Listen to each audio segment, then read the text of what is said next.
You've seen this rock 1,000 times. On postcards, on screensavers, on the cover of every guidebook ever printed about Australia. And almost everything that photograph tells you is incomplete. Not wrong, exactly. Just cropped. Because the most famous landmarks in Australia share something strange in common. Every single one of them is hiding its real story in plain sight. In the part you can't see, the name that was invented, the shape that shouldn't exist, or the number that was never true. Once you know what to look for, you can't unsee it. Let's start with the rock. Uluru rises 348 meters above the surrounding desert. That's taller than the Eiffel Tower. It's the image the entire world uses as shorthand for the Australian outback. But that 348 meters is the tip. Uluru is not a boulder sitting on a plain. It's the exposed edge of an enormous slab of rock that continues downward. Geologists estimate at least 2.5 kilometers beneath the surface. What you're looking at is roughly the visible tenth of something vastly larger, an iceberg made of stone. And it gets stranger. 30 kilometers to the west sits Kata Tajuta, the domed rock formation that looks nothing like Uluru at all. Different shape, different texture, different color in certain light. Geologists believe the two formations are connected underground, parts of the same buried structure, tilted and eroded over 500 million years until only their edges broke the surface. Then there's the color. Uluru is famously, almost aggressively red, except it isn't.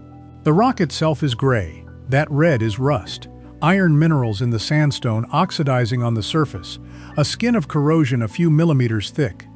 Break a piece open, and the inside is the color of wet concrete.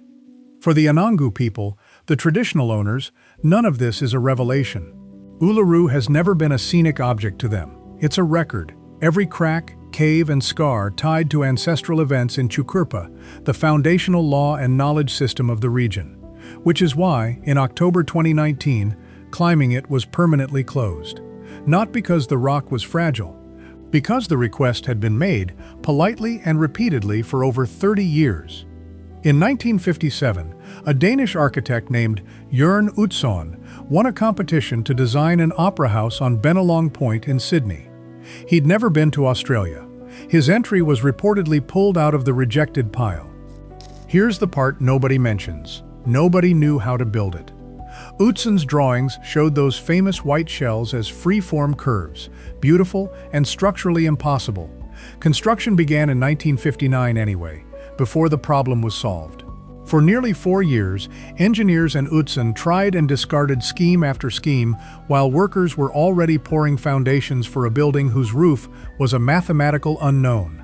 The solution, when it finally came, is the thing hidden in plain sight. Utzon realized every shell could be cut from the surface of a single imaginary sphere. Same curvature, different sections, like carving segments from one enormous orange. Suddenly the roof could be built from repeated, precast concrete ribs instead of thousands of unique custom pieces. Look at the Opera House now, and you're looking at one sphere, disassembled. The tiles are the second secret. There are 1,056,006 of them, made in Sweden, and they are not all the same. Glossy tiles are interspersed with matte ones, so the roof catches light without turning into an unbearable glare in the Sydney sun. And the building isn't white. Up close, it's cream, off-white, faintly pink at dusk. Utzon never saw it finished.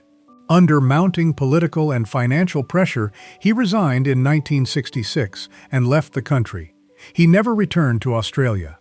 When the Opera House opened in 1973, 10 years late, and at roughly 14 times its original budget, his name went unmentioned at the ceremony.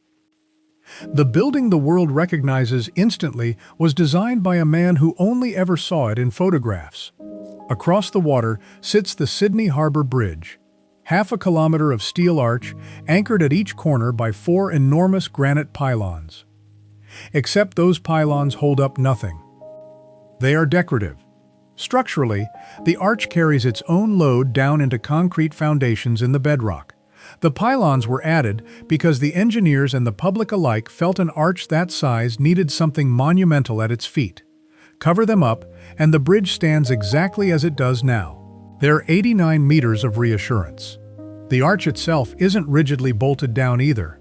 It rests on massive pins that allow it to pivot, because steel expands in heat and contracts in cold, and a structure this size needs somewhere to put that movement. On a hot Sydney day, the crown of the arch can rise measurably. On a cold night, it settles back. The bridge is very slowly breathing, all day, every day, and has been since 1932. And that opening day in 1932 didn't go to plan. As Premier Jack Lang stepped forward to cut the ribbon, a man in military uniform on horseback, Francis de Groot, of a right-wing paramilitary group opposed to Lang, rode forward and slashed the ribbon with a sword, declaring the bridge open in the name of the decent citizens of New South Wales. The ribbon was tied back together. Lang cut it again.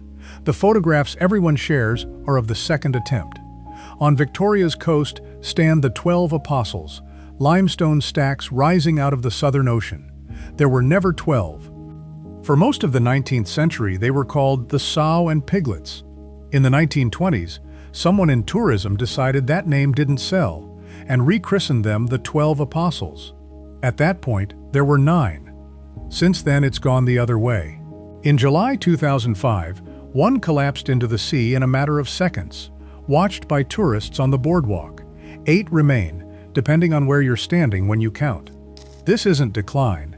It's the process working exactly as it always has. The Southern Ocean strips roughly 2 centimeters from these cliffs every year.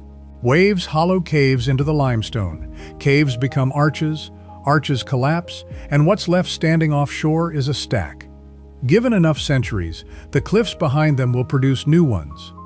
The 12 Apostles aren't a monument.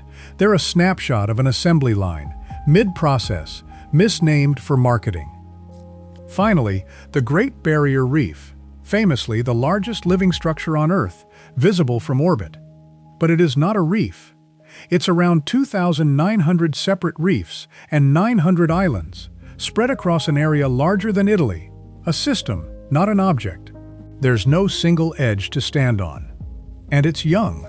The living coral you'd swim through today is roughly 6,000 to 8,000 years old, built up after the last ice age ended and rising seas flooded what had been a coastal plain. It's growing on the skeletons of far older reefs beneath, layer on layer, each generation building on a drowned predecessor, a rock that's mostly buried, a building designed by a man who never saw it, a bridge whose pillars hold nothing, quietly moving in the heat. Stacks, named for a number that was always wrong, a reef that's 1,000 reefs. None of this is hidden, exactly. It's all documented, published, sitting there in the geology and the archives and the engineering drawings. We just stopped at the photograph.